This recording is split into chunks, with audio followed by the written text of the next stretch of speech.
Well, good morning, everybody, or good afternoon, good evening, wherever you are in your day. I am doing pretty well today. This is Kimberly Sheridan from Losing It with Kimberly. I'm doing it pretty well today. And what that means is I'm not feeling overly energetic. I had about 8 hours of sleep broken up into 4 chunks and an hour and a half of wakedness in the middle of the night, or usually it's the middle of the early morning, 2-3 o'clock, somewhere in there. So I don't feel overly energetic, but not bad, all things considered. I should probably at one point drop Diet Coke completely because that's the only caffeine I drink. And I know that some people with sleep problems don't have trouble going to sleep, but have trouble staying asleep. So maybe that's part of my problem. It could be at this age a wide variety of things that are impacting my sleep. But like I said, it's been pretty consistent since I had children. As soon as I had babies and I used to get that 8 hours straight of sleep up until that point. And then since then, I have not. I've just gotten a big chunk and then a small piece hopefully afterwards, and that's it. However, I've probably also been drinking Diet Coke most of that time, so who knows? We'll see. One day I will experiment with that, but I can guarantee you it is not going to be in the next 2 weeks. No, it's not going to be in the next month, I have to say. I just have too many other things to worry about. And I don't want to. There's the answer. I don't want to. And in order that's the core of human motivation, especially motivation to make a change that you want to stick, you have to want to. So if you have a change that you wish you could make, but you don't want to make yet, 2 things. Don't beat yourself up about it. Second thing, become curious, though, about why you don't want to. And at least be honest with yourself about why you don't want to. And then that might lead you down the path of getting to a place where you do want to. For some of us, we're pressured into losing weight or attaining a certain appearance based on feedback that we're getting from society, from people around us making comments, from our partner, sometimes even from our best friends, unfortunately. Hopefully not, but sometimes friends feel competitive with appearance and sort of position themselves in a way in their mind. And so if you start changing your appearance, they become threatened by that. Doesn't make them evil, makes them human, and most of us have areas in our psyches that need to be healed, and so it's an area that they need to heal. And if you want to make a change for yourself and you feel like you're being held back by somebody close in your life, they're silently or verbally, but many times silently sabotaging your efforts, then maybe you need to reassess that relationship and see if it's worth having a conversation with that person about it, or if it's a relationship that you're ready to walk away from. Obviously, I would encourage you to think about the first one first, which is this somebody, in the big picture view of our relationship together, is this somebody that makes my life better? No matter who it is, whether it's a family member, a friend, a partner. You can't choose your neighbors, can't choose your coworkers, but if it's somebody that you can choose to stay in relationship with, look at the big picture. Is this somebody who makes my life better? And there's a lot that can be resolved in honest conversation because, like I said, those things don't come usually from people being evil demons. It comes from, a wound that they have and programming that they have. And we can all look at ourselves and see that we've been programmed with certain beliefs or self-image that we've developed as a result of how we were parented and how we were treated in childhood. not only parenthood, but just all of the impacts of our experiences in childhood shape the way that we develop our self-image. So, there's a lot of space. If you look at yourself and you can see that, there's a lot of space that you can find for forgiveness of others. However, the other person needs to be willing to look at themselves honestly and to change and to grow and to be open to you doing the same. So it really is every relationship is a dynamic. It's a two-way partnership. And so you need to decide, even if it's a friendship, it's still a partnership. You need to decide whether you're willing to work through conflicts in relationships. And then you also need to be with people who are also willing to work through conflicts. And if both of you aren't, then you're not going to get the loving, supportive, encouraging relationship out of it that you want in order to make positive changes in your life. So, didn't know we would go down that path just talking about sleep. How did I get there? I guess I started talking about Diet Coke. I don't know. To be 50, just let your mind wander. Anyway, so yesterday on the treadmill, I accidentally kept walking. As you know, I've committed to 1 hour of walking, which is 60 minutes. And I looked up at some point and it said 85 minutes. I was like, oops. I was working on something and I was so focused on my computer and I was so focused on what I was doing that I just lost track of time. And I would have kept going, except I also needed to go out and do some weeding because I wanted to get that done before it got too hot outside, which I didn't achieve because it was already hot and I ended up sweaty. So that stunk, but whatever the case, I got in 85 minutes and thought to myself when I did it, well, maybe I'll start doing that more. Maybe I'll have that as one of my next changes, just to add, I'm not going to do 60 minutes at the treadmill desk. I'm going to do, 120 minutes or 90 minutes or whatever. However, then I reconsidered adding that to my commitments because, as you know, every commitment that we make, I want it to be something you can achieve 99.99999% of the time. And I might never be able to achieve committing to more than an hour on a treadmill because it does impact the type of work I'm able to do. And if the type of work I'm working on, whether it's personal stuff that I have to do on my computer or whether it's work, the stuff I have to do changes all the time. And so I don't want to negatively be impacting my productivity because I've now committed to a longer period of time working at my treadmill desk versus a standing desk versus a sitting desk. I mean, there's even certain activities I can't do as productively at a standing desk as I can sitting down.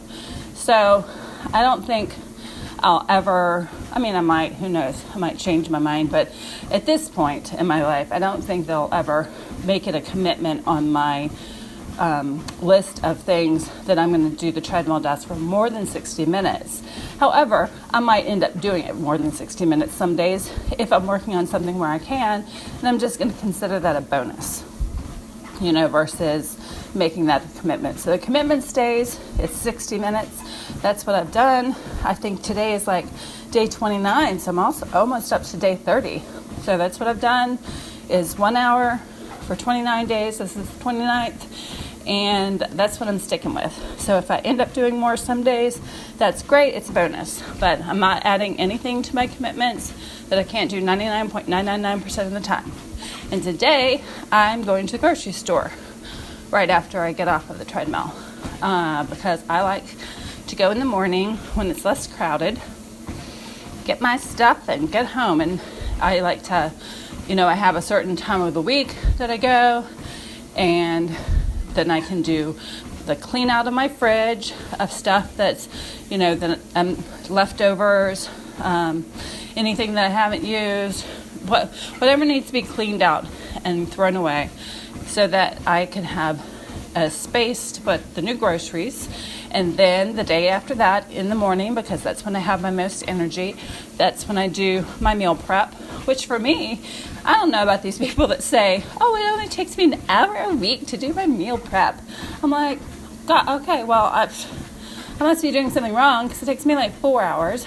Now, granted, I'm also, it's not all over the place, but I'm also doing, cutting of vegetables and cutting of fruits and making up some spaghetti with meat sauce for my kids for a dinner that night or the next night. I'm incorporating other meal preparation things that isn't quote unquote meal prep, like for healthy meals in my little meal prep containers, whatever. So in any case, one day I clean out my fridge and go to the grocery store. The next day I do meal prep in the morning when it's a weekend day and I have my most energy. So that's what's going to happen next for me tomorrow. Today. And so I know I won't be walking more than 60 minutes today. And probably tomorrow too, because that's going to be more standing work I'm going to want to do upstairs. Because that's the thing, if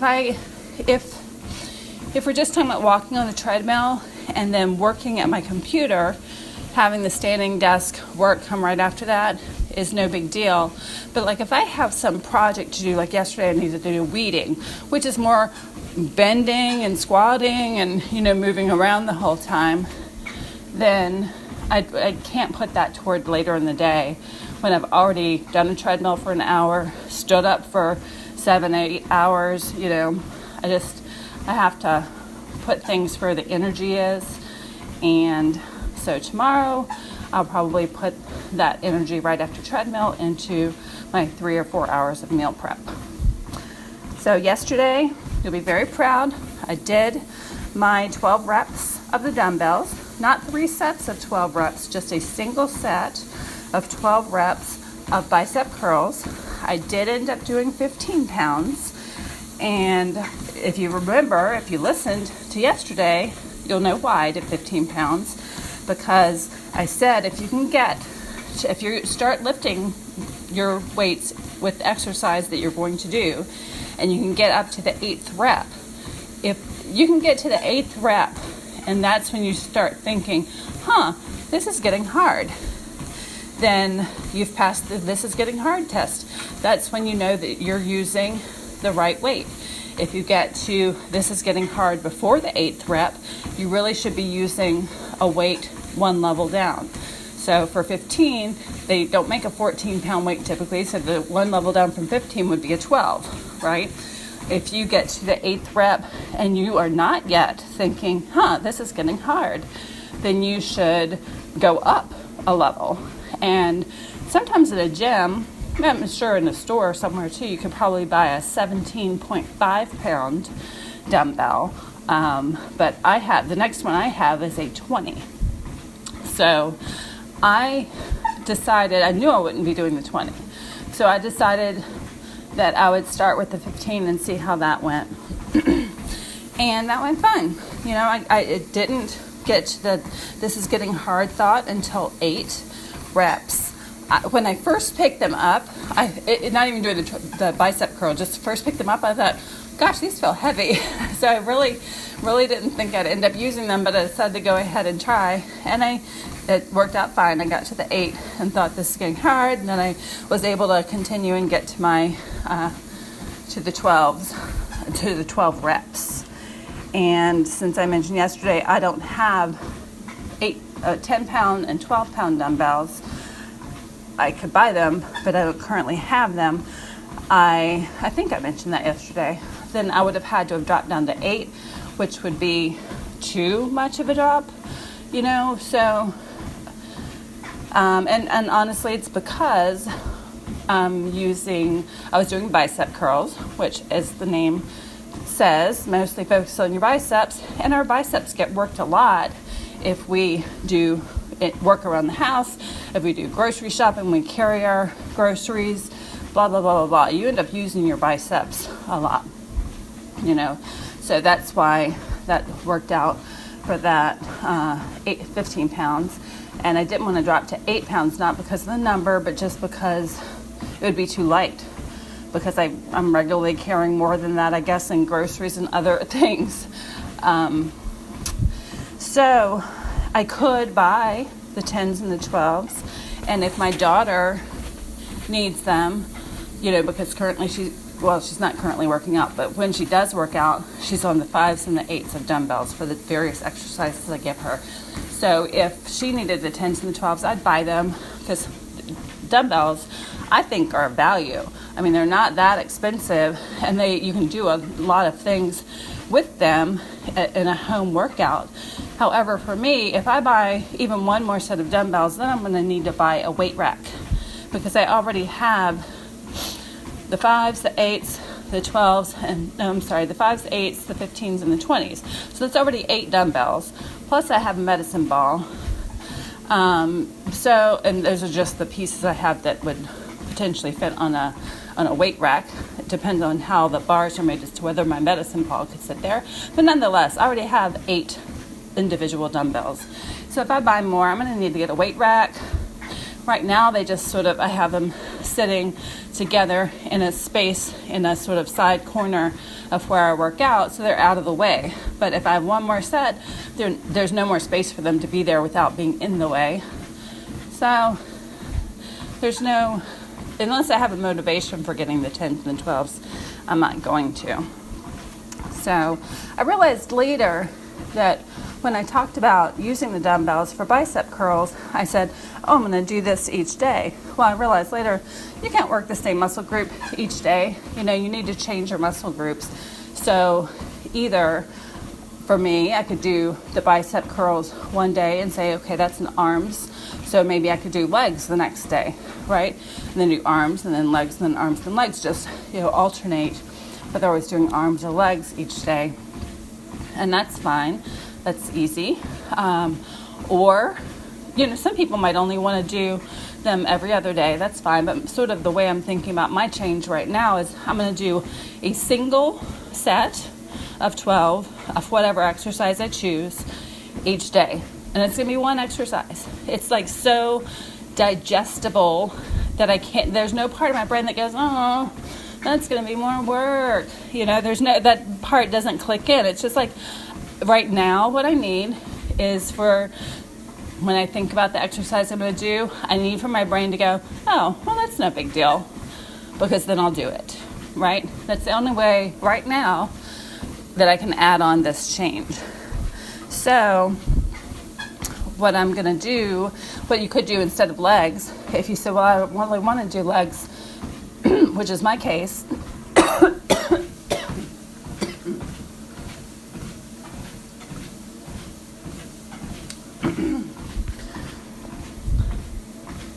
so if you said I really don't want to do legs, which is my case, because I've been walking on the treadmill for an hour at that point, and it's not that my legs are sore at all, but I've already done my legs, not muscle-wise, but just, I've already done something for my legs. I want to do upper body.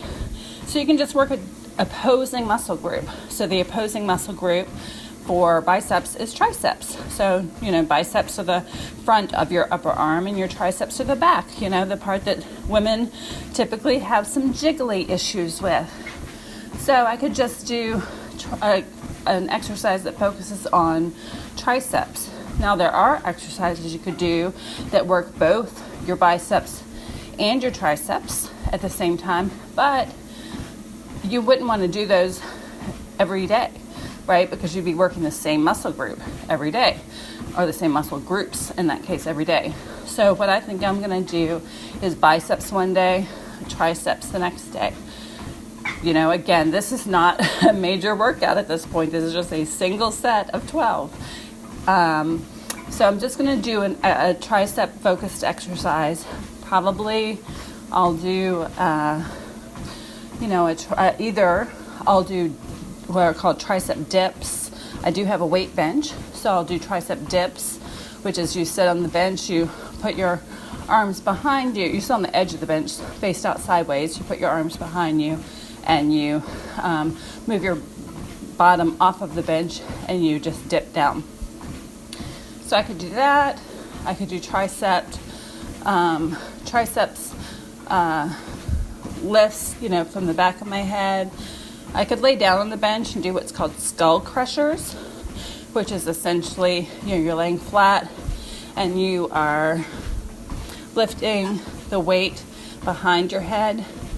And it's called skull crushers because the movement that you make, if you weren't in control of the weight, yes, you could drop it and smush your nice little skull. So, I'm not at risk for that. I used to do 15s with that, so I can tell you that I can't do that now. So what that means, since I don't have the 10s and the 12s, is that either I'll end up doing 8s, because skull crushers use 2 8s. Well, you don't have to, I guess. I'll find one of those exercises where I can feel like I'm challenged enough to get to the 8th rep and say, wow, this is getting hard. So because I don't know my strength level with each of the exercises at this point, I'm just going to have to try, one of those 3 and see what works. My thing now is there's so many exercises you could do for every single muscle group in your body. So right now I'm just choosing simple, ones that I can just go over there, no thought, not a lot of form. It's weird. There's something in me too that's resisting. I probably won't do skull crushers because there's something in me that's resisting laying down, to do anything. I feel like my energy would just go, ooh, I don't know what it is, but a lot of times when people, I guess the thing is I'm not tired after the treadmill, and a lot of times when people are tired, they think, oh, I would love to do an exercise where I'm sitting or laying down. Right now, there's something in me that's just like, feels like it would zap my energy to sit down or lay down to do an exercise. And I haven't figured out the root of that, but I probably won't do skull crushers because it does involve laying on the bench. So I'm just going to focus on standing exercises I can do. So I'll stick with that. And the thing that I thought was going to be the most challenging is remembering to actually do it after getting off of the treadmill, because I've been on the treadmill for an hour. I've been working on my computer and my brain is in whatever I've been working on. When I'm starting to wrap up my time, I'm thinking about, okay, what am I going to do next? Like when I get off the treadmill, what's my next step? What am I supposed to be doing with myself? And so I feared that I would forget. And so while I was finishing up on the treadmill yesterday, I kept forgetting about the weights and then thinking, oh yeah, I forgot, I've got to do the weights. I did that about 4 times while I still had more time to do on the treadmill. And then once I stepped off, I picked up my computer. I stepped off the treadmill, turned it off, picked up my computer, picked up my coffee cup, got ready to turn off the lamp, and then was like, oh yeah, I've got to do my bicep curls. And so I went ahead and did them while I was still thinking about it, put everything back down, did my bicep curls. Then the first thing I did when I went upstairs was get a Post-it and bring it back down. And I just wrote a single word on it because I want to be able to use it for any new change that I make in whatever exercise I'm doing. I just wrote weights and put it on the treadmill so I would notice it, and that would be my reminder. So I did think about where on the treadmill I put it, so we'll see if it works. My mind goes 6,000 places every second, so we'll see if this works. It worked at least today. I came back, I did not give myself a moment to forget to do it. Once I went upstairs and had the thought, I was like, do it right now, because you will forget to put the Post-it there. And today when I came to the treadmill, as soon as I stepped up on it, I saw that Post-it, I was like, good. Okay, so far that's working. Let's see if it works at the end once my mind is swirling thinking about a million other things. So we'll see. So while I had a win with the weights yesterday, did my bicep curls, yay for me, I drank exactly 0 ounces of water. If you recall, my commitment is to drink 24 ounces of water a day. And I bragged to you yesterday about how, okay, I've got this down. I've got my 101.5 ounce thing of Deer Park water sitting right next to my computer. I'll grab it throughout the day and I'll take gulps of water and I'll drink a quarter of it a day. And then in 4 days' time, I will have gone through 100 ounces, which is approximately hitting my 24. And this is working so great, which yesterday I think was day 2, right? So I'm like, it's working so great. I'll probably go up to 36 ounces a day. So yesterday, what happened? I did 0. My system failed me. Okay, why did my system fail me? Because I ended up doing the treadmill. Then I did the bicep curls. Then I went upstairs and I got all my stuff for going out to the yard to do weeding. And I did that for like an hour and a half. And then I came in and it's really hot outside. So I need to take a shower. So I went and took a shower. And then I ended up doing stuff around my house, more house-based projects. So I haven't, at that point, hadn't reached working at I'm not even working at my standing desk these days. I'm working at my kitchen, the raised counter between my kitchen and my dining room area, where it's just the perfect height for what I'm working on my computer. So for some reason, I just like working there better. And so for now, it's just a mood thing. And so I hadn't yet landed in that position because I had started into home projects. I'd already done some work at my treadmill desk, so I'd already gotten some of my morning stuff, to-dos done on my computer. And so home projects, after weeding, after treadmill, and then it was time for lunch because I typically don't eat breakfast. So I'll eat lunch and I'll sit down to eat lunch because I have stood at my standing desk to eat lunch, but I really don't like standing and eating. I mean, it's not bothering me when I'm doing it. I don't know. There's just something, I'm not a stander eater. So I sat down to eat my lunch, and then I'm trying to think. I might have gotten into another home project. I'm not sure what happened, but essentially, or what happened is I went to my computer and just sort of didn't notice the water. I don't know what happened. All I know is that I drank 0 ounces on day 3. So what am I going to do today? I'm not going to beat myself up. I'm going to drink 24 ounces of water. And I think, maybe what needs to happen, I don't know. I was going to say maybe what needs to happen is I need to have a second thing of water where I eat my lunch. But then I can't go for my whole measurements of drink a quarter of this thing a day. So I'm not going to do that. I don't know what needs to happen, but I'll figure it out. It used to be when my daughter was going to school, I actually drove her to school. So I always used afternoon pickup time to take water in the car. So I would end up drinking 24 ounces of water just going to pick her up and come back. So that worked out, and that was sort of my pattern. The whole thing about making changes that you want to become habits is work them into your life in a way that becomes systematized, and that's how it can become habitual. A number of we all have to figure out the processes and systems that work for us. And as my water example shows, you probably won't find the right one from the very beginning. And sometimes, like me, you think you found the right one and you think you're brilliant and you pat yourself on the back, and then you miss your mark on day 3. That's okay. That makes you human, just like the rest of us. So all that to say, I hope that you are going to have a great day, or if you're at the end of your day, I hope that you are looking back on your day and you're pleased with how it went and you feel good about yourself and you have a good evening. And we all wake up in the morning feeling refreshed, ready to start a new day over, keeping up with our habits that we've committed to.